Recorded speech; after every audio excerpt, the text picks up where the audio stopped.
concepto clave neste esquema é unha variable que os economistas chaman productividade do traballo. A productividade enténdese como a cantidade de output, é dicir, a cantidade de produto que se obtén cunha cantidade determinada de traballo empregado.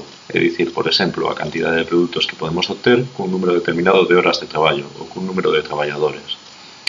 Este non é un concepto que sexa exclusivo do traballo, é dicir, podemos medir a productividade de determinados factores de capital, como por exemplo unha máquina.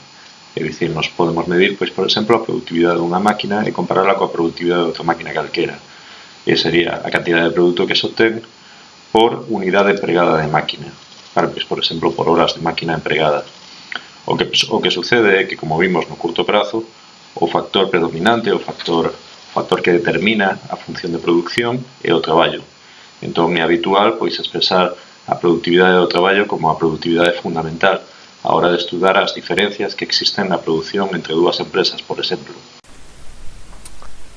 A productividade serve para facer comparacións fundamentalmente, é dicir, se unha empresa é máis productiva que outra, ou se, por exemplo, a productividade foi medrando ao longo do tempo pois nunha empresa, nun país determinado.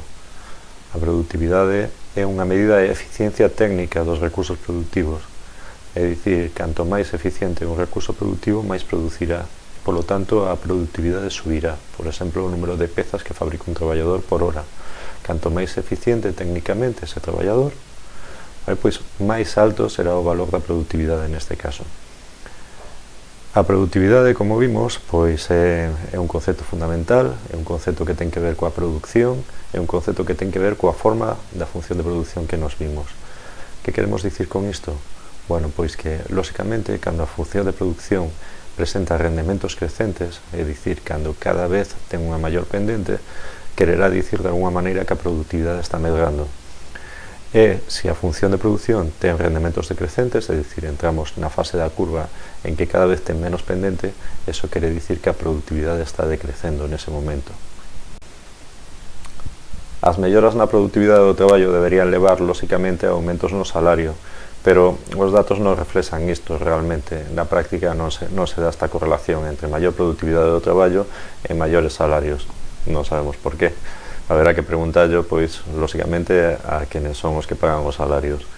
En todo caso, como se pode aumentar a productividade, que é algo que nos interesa, aumentar a producción por hora traballada? Bueno, pois, pode aumentarse de tres formas fundamentais. A primeira, máis importante, con formación dos traballadores. É dicir, cando os traballadores están mellor formados, pois de alguna forma traballan mellor, son máis productivos. Isto é unha consecuencia lóxica que pasa, pois, por sistemas educativos mellores e por mellores formacións profesionais do propio traballador. A segunda posibilidade é unha mellora tecnolóxica, é dicir, empregar novos métodos, nova maquinaria, que fagan que de alguna forma ese capital físico que é mellor que o anterior aumenta a producción.